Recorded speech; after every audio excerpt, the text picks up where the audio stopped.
ఏమంటాం మనం, ఈ రిషి ఏదైతే రిషికొండ ఉందో వైజాగ్ లో, అక్కడ తవ్వి ఎలా అయితే అతని కండకావరం ముదిరిపోయిందో అతని ఆలోచనలు కూడా అలాగే ముదిరిపోతున్నాయి.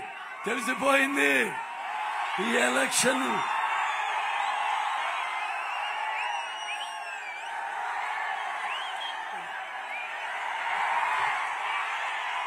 అది.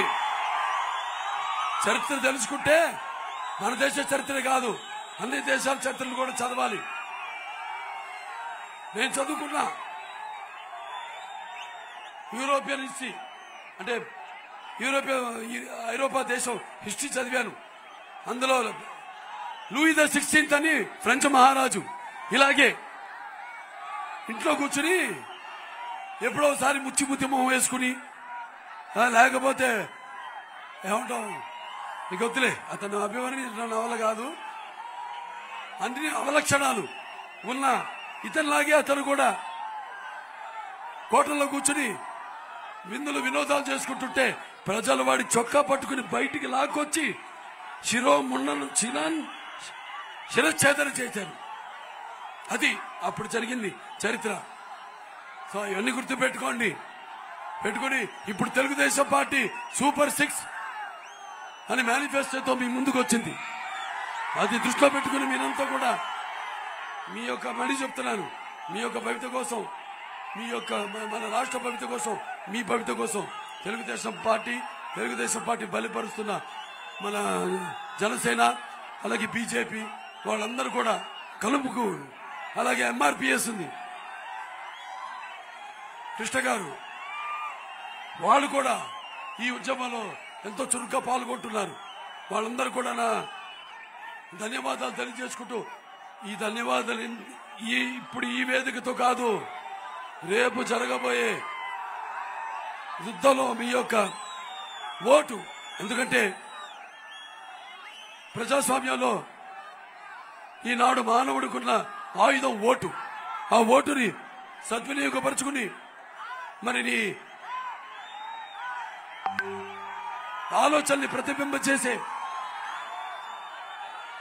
ప్రజాస్వామ్యాన్ని పరిరక్షించే, సమాధాన స్థాపనకు, సమాజంలో ఉన్న వ్యత్యాసాలను తొలగించడానికి, అలాగే సామాజిక న్యాయం చేసే సరైన ప్రతినిధుల్ని ఎన్నుకోవడం చాలా అవసరం.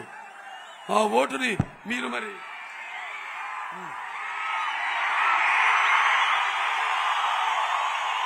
మీ యొక్క స్వార్థాలకు, మీ యొక్క స్వలాభాలకు ఆ ఓటుని కుదువ పెట్టారో, తప్పుడు కమ్ముడు పోయారో, మీ ఓటుని మీరు అగౌరవపరిచినట్టు, అలాగే మీ స్వాతంత్రాన్ని, ప్రజాస్వామ్యాన్ని మీరే హత్య చేసినట్టు అవుతుంది.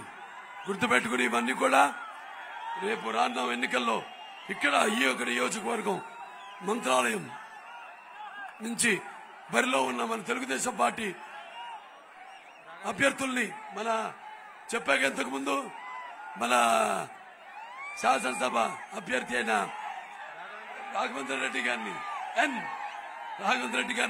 అలాగే మన తెలుగుదేశం పార్టీ పార్లమెంట్ అభ్యర్థి అయిన నాగరాజు గారిని అత్యధికమైన మెజారిటీతో అద్భుతమైన విజయాన్ని ప్రజాస్వామ్యానికి చేకూర్చవలసిందిగా కోరుకుంటూ, మరి నాకున్న జ్ఞాన సంపదలో బ్రాహ్మణుణ్ణి, ఐశ్వర్యంలో వైశ్యుని, మంచికి మాలని వంచిస్తే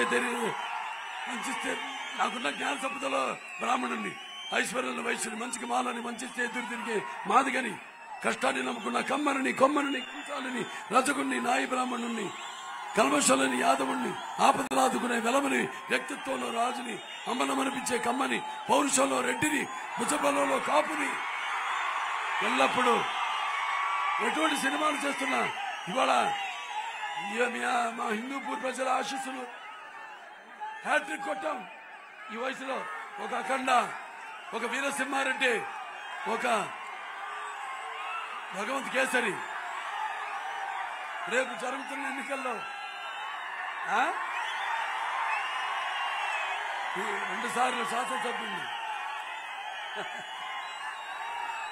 సరే, ఏదైనా మీరంతా కూడా అన్ని నియోజకవర్గాల్లో ఎవరైతే మన కూటమి అభ్యర్థులు ఉన్నారో, జనసేన కానివ్వండి, బీజేపీ కానివ్వండి, అది పార్లమెంట్ కానివ్వండి, ఇటు అసెంబ్లీ కానివ్వండి, అందరి అభ్యర్థులను కూడా మీరు గెలిపించవలసిందిగా మనస్ఫూర్తిగా కోరుకుంటూ నేను సెలవు తీసుకుంటున్నాను.